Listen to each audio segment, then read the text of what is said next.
Want to personalize your Zara bag with your initials? Here's how to check if it's possible and get it done.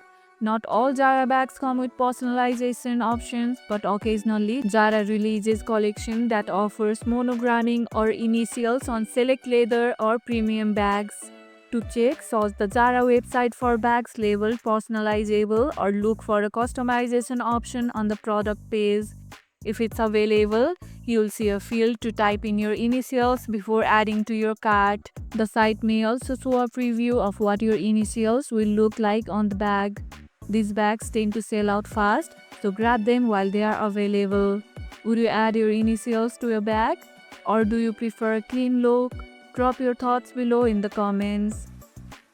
And if this video helped, hit the like button, share it, subscribe, and leave a comment. Thanks for watching, and I'll see you in the next one.